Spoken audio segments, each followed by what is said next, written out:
During the game against the Las Vegas Raiders, there were occasions when we faced considerable hurdles. After my interception, I tried to keep calm. It was a challenging scenario for our defenders, particularly after the tip. However, those individuals rose to the situation and stood up to the task. They found themselves in a horrible situation, but earning that vital stop really altered the flow of the whole game. The Raiders came out strong in the second half, firing on all cylinders, but our defense's resilience helped us reclaim control. The critical moment was when we accomplished a lengthy drive that, while it resulted in a field goal, was vital in moving momentum back to our favor. The emotion felt following the defensive stop was great for everyone involved. It was huge time. The ball was on the 3-yard line many times, even down to the 1. For our defense to stand tough and not allow the Raiders inside the end zone was admirable. In such circumstances, it's easy to capitulate, but our defense replied, "No, you're going to have to earn every single yard." They made a tremendous save under enormous pressure, and we capitalized on that momentum to earn the victory. I think our players performed effectively across the board. There were certainly crucial occasions, especially on third down when guys stood up. Although I missed a few of chances, including one on an early corner route, I could see that when facing man coverage, our players were constantly winning their battles. Even with the touchdown to Travis Kelce, if you glance back, you'll find that he was open too. It's vital for me to give them opportunity to make plays. Honestly, the execution was high level. There were moments when we faced zone coverage, and the receivers found the ideal openings to draw up and create plays, something you generally see with Travis and Juju. I was able to throw the ball because he has amazing body language when running routes, which helps me predict what he's going to do next. It's worth remembering that we only rehearse that precise play once or twice. For him to then be in the correct place on third down indicates he's going to fit nicely into this offense. It wasn't just one or two guys shining. It seemed like everyone was doing their thing. We varied up the run and throw successfully, and our defense faced numerous coverages. The players recognized what was being thrown at them and executed at a high level. Looking ahead, we need to clean up some penalties and turnovers, but generally, I believe we are developing well and heading in the right path. The attitude heading into the game was strong, and we need to continue hitting on those deeper throws downfield to stretch the defenses we face. This game has been a tremendous rivalry that goes back farther than anybody on that field. No matter the records or circumstances, approaching a game versus the Raiders always seems like a struggle.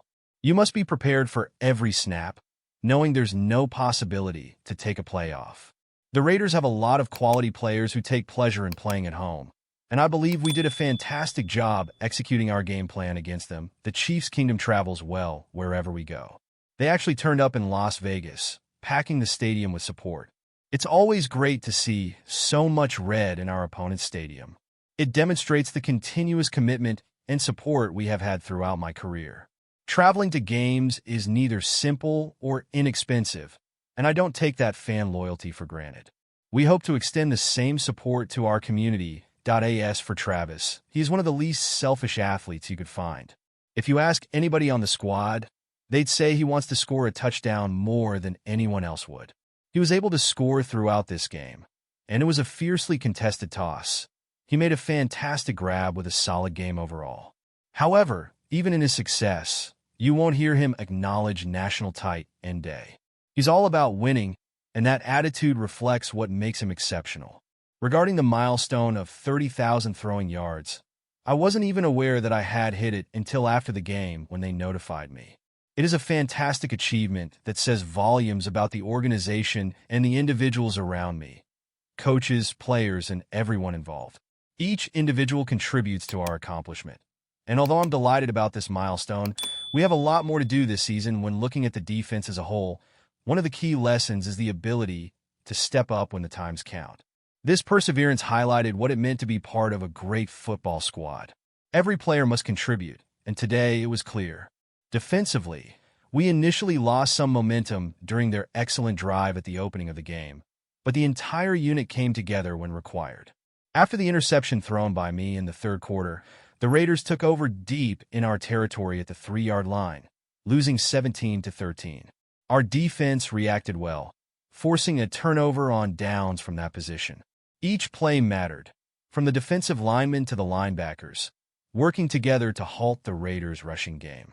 Turk Wharton and the rest of the defensive line performed wonderfully, finally taking down Minshew at a key time. This sort of togetherness is what it takes to create a great football team. Without divulging all our methods, it was evident we expected the coverage they'd play and understood how to attack it, particularly considering Travis. In that play, I saw an opportunity on the backside to DeAndre Hopkins, who was a terrific addition to our squad. The execution of the play resulted to a score, adding to our overall victory throughout the game. Looking at the overall picture, our offensive line offered strong protection, enabling us to modify our game plan halfway and concentrate on running the football successfully. During our 19-play drive, we produced tremendous yardage, averaging 5 to 6 yards per run. Travis Kelce had a huge return with 10 catches for 90 yards and his first score of the season. He had not scored since November 20th, 2023, against the Philadelphia Eagles, a run of 12 regular season games. His ability to find space in the end zone was essential, and it created the momentum we needed early in the game. Overall, Mahomes' performance was fantastic. He completed 27 of 38 throws for 262 yards, scoring 2 touchdowns and tossing 1 interception. The second score went to rookie receiver Xavier Worthy, who had 4 receptions for 37 yards. The Raiders pressed us, particularly at the conclusion of the game, but we maintained our ground. In the first quarter, the Raiders produced a good fight, notably via their quarterback, Minshew, who rediscovered his rhythm and executed consecutive passes. Safety Trayvon Moore's interception of Mahomes was a short setback for us. Unfortunately, the Raiders could not capitalize on the mistake, resulting to a turnover on downs after failing to execute important plays in the red zone. When we study both the offensive and defensive groups, there is plenty to analyze and improve. Patrick Mahomes noted previously the necessity for improved execution going forward, especially with penalties. That said, I felt good about how we performed against a solid Raiders defense, and it sets the scenario for our remaining games. With the Chiefs at 7-0 and moving into Week 9 versus the Tampa Bay Buccaneers, there's a feeling of momentum. Playing at home in front of our supporters will be key, and capitalizing on chances will be essential. With the Chiefs at 7-0 and heading into Week 9 against the Tampa Bay Buccaneers, there's a sense of momentum. Playing at home in front of our fans will be crucial, and capitalizing on opportunities will be essential. The outcome against the Raiders showcased a particular resilience. We won a tightly contested game, and while the Raiders made plays, we found a way to secure the victory when it mattered most. Going forward, we look to build on this success and continue thriving through the remainder of the season.